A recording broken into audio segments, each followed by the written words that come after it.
Hi everyone, today I want to talk to those who are worried about money, about finances. Now this is the verse for you today. It's from Hebrews 13 verse 5 to 6. It says, "Keep your lives free from the love of money and be content with what you have, because God has said, never will I leave you, never will I forsake you." So we say with confidence, "The Lord is my helper. I will not be afraid. What can mere mortals do to me?" You see, the moment I found this verse, it just gave me such a reassurance. Because I've always known the verse, "The Lord is my helper, I will not be afraid," right? But I didn't know that the previous verse actually says, "Keep your lives free from the love of money." Do you have any idea how reassuring that is? Because think about it. We know that the Lord is our helper, I will not be afraid.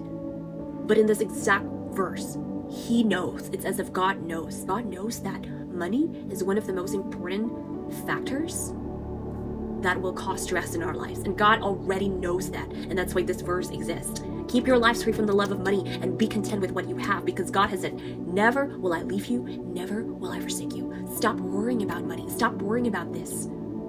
I have promised that I will take care of you. I have promised that I will never leave you on your own. I have promised that I'll be your helper. What can human beings do to you? I will take care of you. I will protect you. You see, money is a very sensitive topic, and I want to preface by saying that there's nothing wrong with needing money or trying to increase your wealth so that you can be financially free.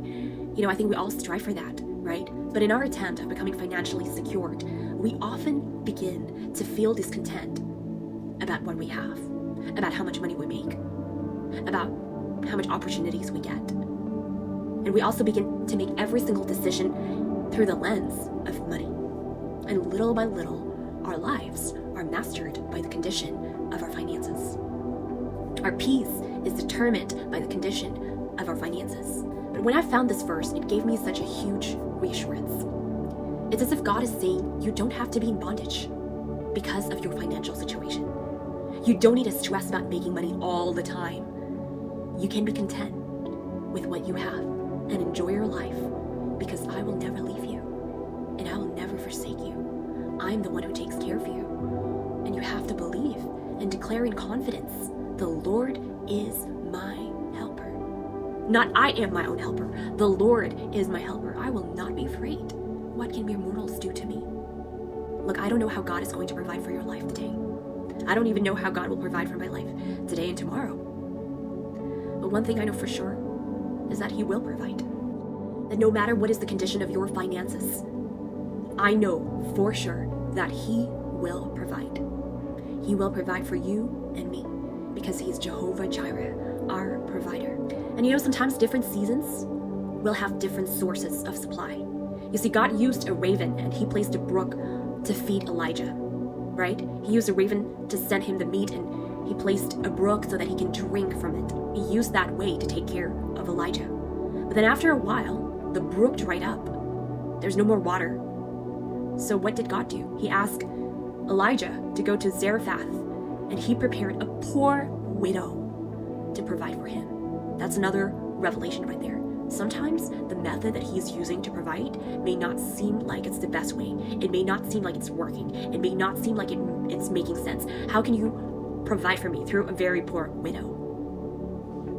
But that's how God works. His way is not your way, and just because it doesn't make sense or it seems like it's a bad way doesn't mean that it's not going to work. Because the truth is, from that widow, He has unlimited supply of oil and flour. That's when the miracle of overflowing oil and flour happens. The jar of flour is not used up, and the jug of oil never runs dry until the day the Lord sends rain on the land. You see, a lot of us rely on how God provided for us in the past, for God to provide for us today. But God's way of providing for us today may be different than the way He provided for us in the past. In the same way, God used a different way to provide for Elijah. He may provide a different method of supply for you today. So when a source of supply is closed in your life, don't panic. When the door is closed, when the opportunity is gone, when the source of your finances is cut off, don't panic, because God will open a new door. You have to trust that the ultimate source is not that thing. It's not your job. It's not your employer. It's Jesus Himself. And you have to trust that the source is Jesus, not the method of provision. I pray that today you're encouraged and you're strengthened, knowing that you have a God who provides, a God who takes care of you faithfully through the thicks and thins of your life, through different seasons of your life, through different ways of providing. He's going to provide for you, even if the way is different than yesterday. I pray that you will know that for sure today. God bless you all.